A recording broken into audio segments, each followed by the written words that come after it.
Yo mga idol, kumusta? Mandrag mga sports TV nga pala.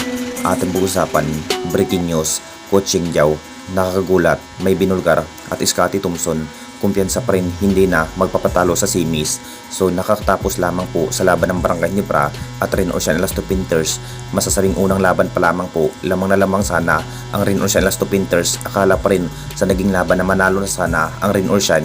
Simula na rin nag-init ang Rin Ocean sa pangunguna ng ngayan ni Karakot at Jalen Johnson, pero binura pa rin sa second quarter sa ating best import na si Justin Brownlee at RJ Barrientos. Grabing intense ang nagiging laban dahil panalo pa rin ang Barangay Nibra. May dalawang panalo lamang po sa best of 7 series, kung saan mas kontrolado pa rin ng ating Jinkings ang series. Mas lalo pang nai-improve ang bawat hustle play, partikular sa ating best import na si Justin Brownlee. Nakapagtala pa rin na may 24 points, grabing outside shooting ang kanyang ilalatad kay Scottie. Planado pa rin ang laban kung saan mas maganda pa rin ang ilalaro sa buong Barangay Nibra. Matapos ang madugong laban sa Game 3 mga idol, nakakagulat nga sa sinabi ni Coaching Jao mga idol, kung saan na para bang may halong dayaan nga ang nagaganap sa mga referee. Puro Rin Ocean ang naging defensive foul kung bakit nakakalamang nga ang Barangay Nibra. Kilala nga itong si Coaching Jao mga idol sa mas matibay ang kanyang plano para sa kupunan ng Rin Ocean, na para bang hindi pa rin matanggap-tanggap sa pagkatalo nga ang nasabing coach sa Game 3. Nakita naman nating lahat, talagang walang dayaan pa rin ang naging laro at tawag sa mga referee. Inuulit pa rin sa nasabing coach na hindi na rin na mangyari na matalo lamang po sa kanyang kupunan sa kamay ng ating Barangay Nibra sa Game 4. Talagang mabuburakay nga ang Rin Ocean kapag may 4 na panalo nga ang Barangay Nibra ngayong semis.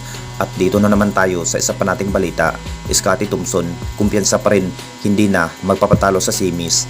Alam nyo nating lahat mga idol, isa nga ang nasabing player na si Scottie Thompson mga idol sa mas magandang performance ang kanyang pinikita sa kamay ng Barangay Nibra. Nakapagtala pa rin ang nasabing player na may 25 points, best player of the game sa Game 3. Nanumbalik na rin ang bawat sigla itong si Scottie Thompson.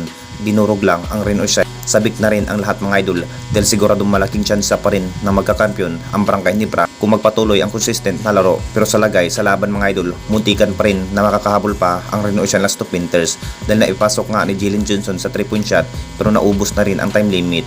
Kung bakit panalo pa rin ang Jinkings, kumpiyansa pa rin ang nasabing player na si Scottie Thompson mga idol na magagawa na rin ang kanilang hinahangad na magkakampiyon muli sa ating liga dahil hindi sister team ang kanilang nakakarap.